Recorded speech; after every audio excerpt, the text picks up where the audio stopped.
Hello, everybody, and a good day to you all. Today, I am talking about Mr. Robot, episode number 11. And this episode was also directed by Sam Ishmael, just like all the other episodes that came before. Now, in this episode here, just like always, we have a lot of things going on. Some things make sense, some things don't, some things are a little crazy, and some things get revealed. Maybe.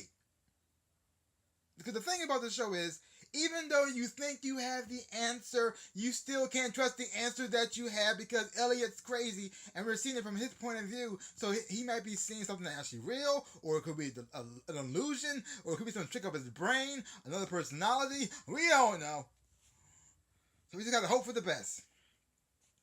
The first star we're starting off with Phillip Rhys, played by Michael Christopher, and he's still on his quest to become God.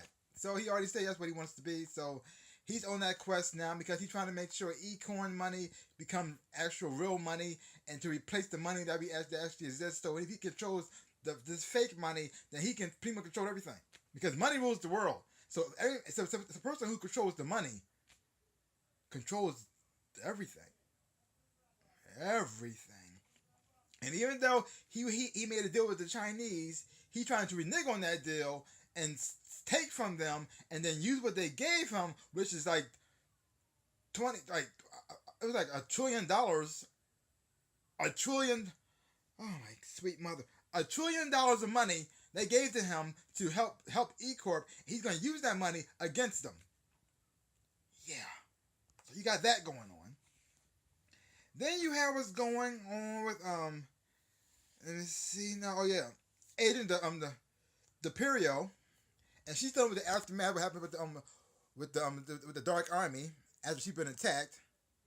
Now I don't know what happened to Elliott's sister or her boyfriend. Did they live? Did they die? I don't know for sure. They didn't really mention them that much.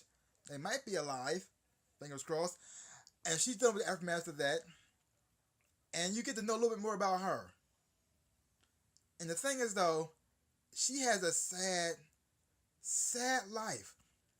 I never felt so sorry for a character in my life than watching her go home back to her apartment.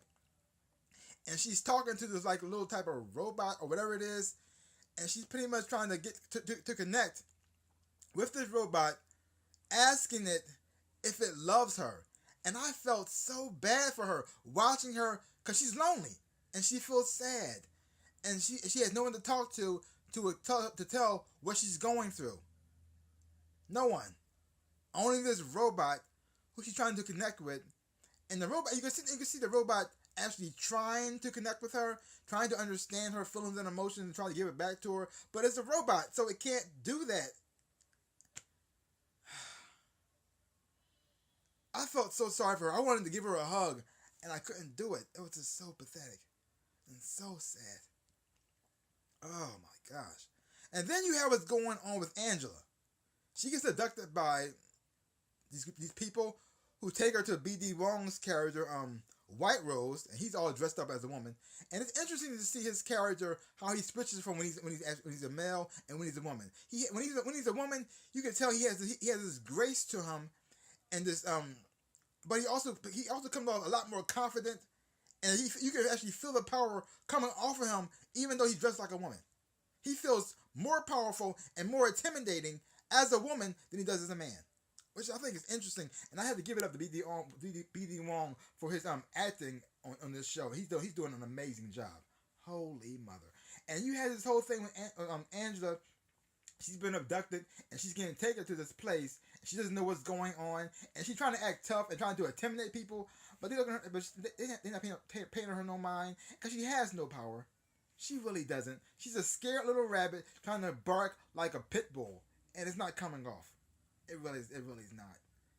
And then when she finally gets to the house, it just gets even weirder. Now before I get any further than that, now I don't know about you, but a lot of this episode made me think about Back to the Future. What does this mean? Because when she's on the road and they're playing that music, and I think it was the scene from at the prom at that dance, and they were playing that music that they were listening to, and I'm like, oh my God, this is from Back to the Future, isn't it? And then towards the end of the show too, they played Earth Angel. I kept hoping to see like a picture of Michael J. Fox or something. I just wanted to see something to like a reference to a DeLorean or something like that, or Doc Brown might walk past something weird. I don't know. I was expecting something weird. This show is crazy, so it could have went there, but it didn't do that. But still, certain music, certain songs made me think of Back to the Future. I actually want to watch Back to the Future now. This is a really good movie, but still, back to the show. Now, she's going through this whole weird thing because she doesn't know what's going on. She's freaking out. She's scared. She gets to this house, and then they let her into this room.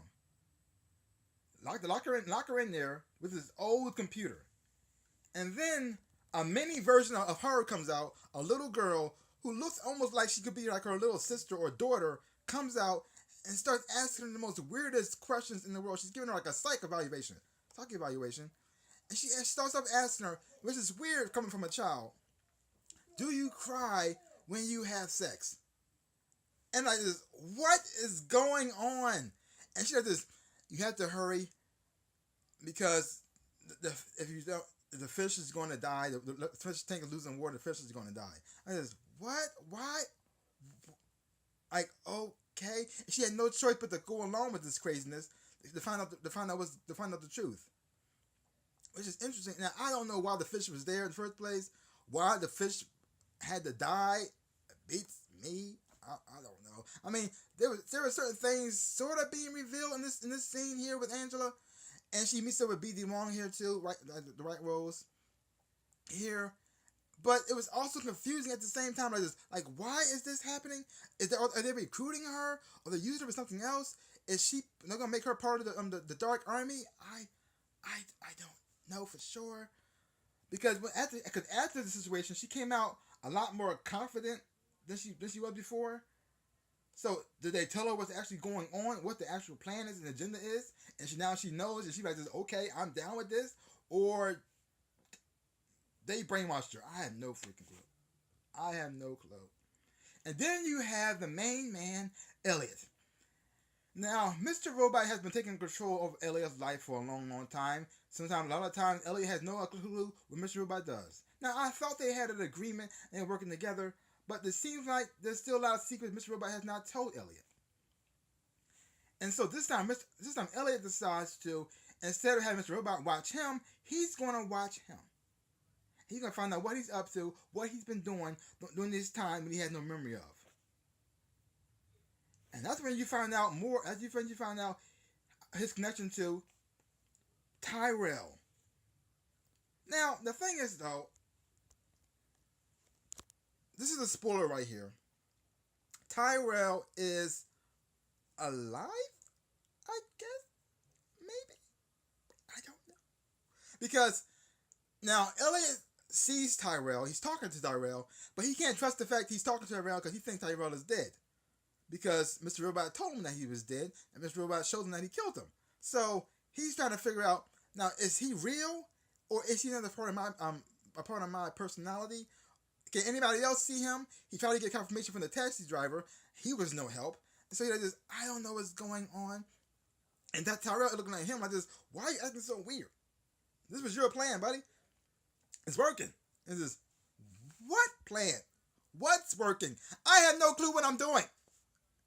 And it's so interesting to see Elliot struggle with this because he's maybe in charge, but he has no clue of what he's in charge of, what he's a part of, and what he's been doing while he's been blacking out.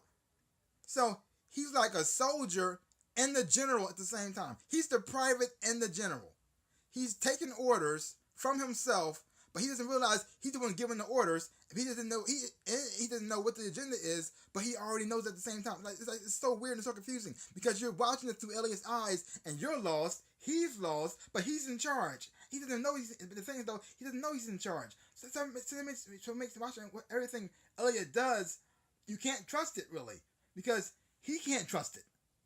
And then he's asking us for help, which is weird. This is the funny part about the show. He's asking us for help to explain what's going on to him, and he's the one who's giving the orders. Holy beans on a stick! I mean, I've said it before. I was keep saying it all the time. I love this show. I mean, it's done so well. The writing, the way it's shot, the way it looks, the music, the characters on the show, how they acting. The acting, it's so beautiful. but it's also kind of frustrating and confusing at the same time. Like, what is happening? Like, why did that happen? I don't know. Because if Tyrell is alive, right? If Tyrell is alive, why did Mr. Robot make Elliot think he was dead and that he killed him?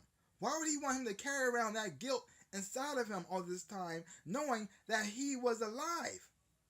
Why? I don't understand. But things are getting revealed, which I do like. You find out more about the characters on this episode that I'm also enjoying, even though it was sounding sad, especially with Dominique DePiro. Oh my goodness, I feel sad for her. But other than that, I enjoyed the episode a whole lot. I really had a whole lot of fun watching it.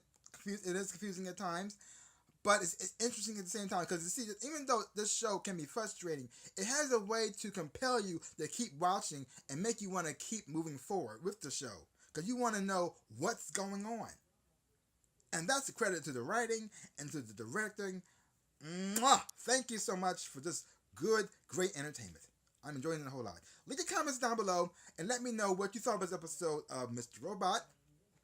And if you, like I said before, like I asked before, if you have any thoughts or theories or opinions about where the show is going to go, leave your comments down below. It's coming to an end pretty soon. How is it going to end? Beats the heck out of me. I'm looking forward to find out. Well, that's all I got to say about that. So give this channel a big one, like, thumbs up, boom, and subscribe to this channel and share. I really would appreciate it, like I always say in my dreams and in real life. I am the Ninja Rabbit. Peace out, peoples.